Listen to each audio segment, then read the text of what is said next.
Give it up for Bill. I was driving down from Ithaca, and you drive through some really small, big towns, and not like an upstanding metropolis like this. And you see some crazy billboards, and one said, "Opioids may be addictive." I was like, this town must have trash opioids. Because they're supposed to be delicious. So, I don't know what they're talking about. People think I'm young. I'm actually way older than I look. I can tell because the women in the Depends commercials are starting to look pretty hot. Pretty sure I can at least get them wet. So, oh, that was too low. I think I'm getting like older and more liberal because the women on The View are starting to look a little hot too, but only when they're not talking.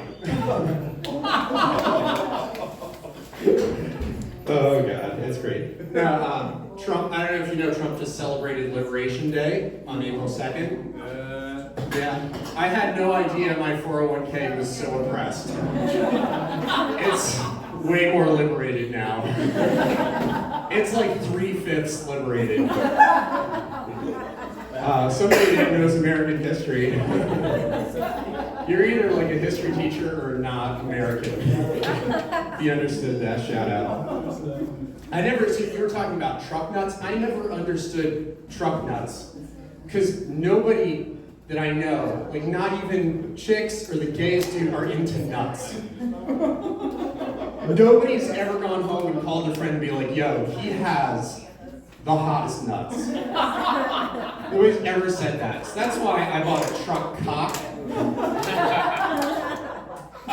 It's like 3 feet long and it sticks out in front of my car.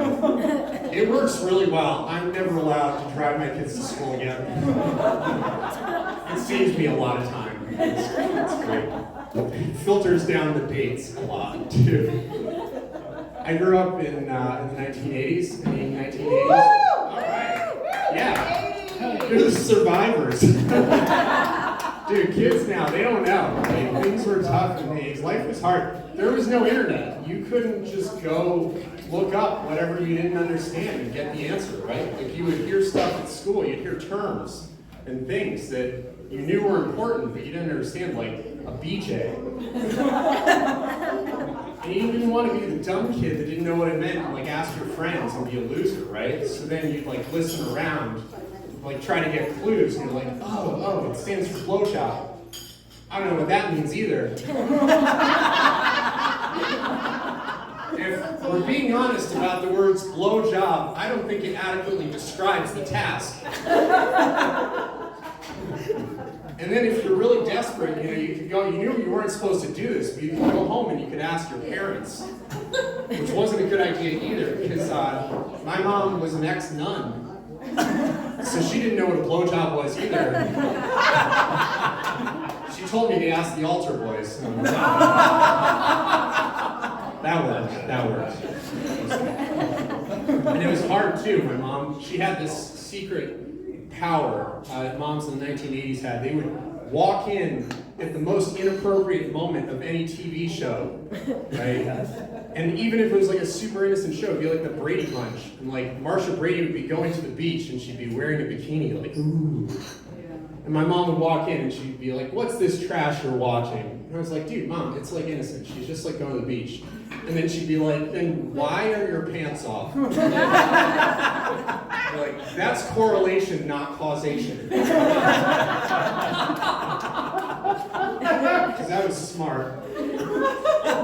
Yeah, I grew up in a really religious community, and kids would do, after high school, you do like missionary work, and I wasn't really into that. I did do like 10 to 15 minutes of missionary work in a Holiday Inn once. I did convert her. She's a lesbian now.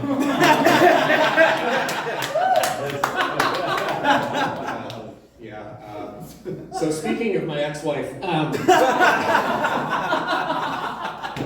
she didn't actually become a lesbian. She actually came out with a serious condition in our marriage. She came out as asexual. Everybody gets a little quiet. Don't worry, everyone. She recovered. She recovered. Almost insultingly fast, if we're honest about it. Yeah, it was a highly localized condition. Turns out it was focused on like 3 square feet that my body occupies at any given time on Earth. Plus or minus 8 inches, you know. Audiences don't really know what to do with the 8 inches part of that joke either. Don't worry, neither did she. It's okay. These are not jokes. Now, my ex-wife, she used to think that I was on the spectrum. And, I mean, if we're honest, she's probably right, because I don't know if anybody's explained to you how spectrums work. They start at 0, and they go to 100. And everybody's kind of somewhere in between. That's why it's called a spectrum. But if you think of that while you're having an argument with a woman who could ruin your life, probably your number's not 0. Probably 10 to 15 range if you're lucky. Yeah, it's good. It's good. I do have a girlfriend now. It's cool. The other day I was at her house and she falls asleep really fast. So she went into bed. She was asleep in 2 minutes. And I went in and I just went to whisper to her like, "Hey, I'll be coming to bed in like 5 minutes." And she freaking screamed, just like, "Ah!" She's like, "Oh my God, you scared me. I thought you were gonna murder me." I was like, that's a little presumptive. Because I watch Dateline NBC a lot. We've been dating for 6 months. That's more like an 8 to 10 year marriage level commitment. All right, well, it's been 7 minutes. That's my time.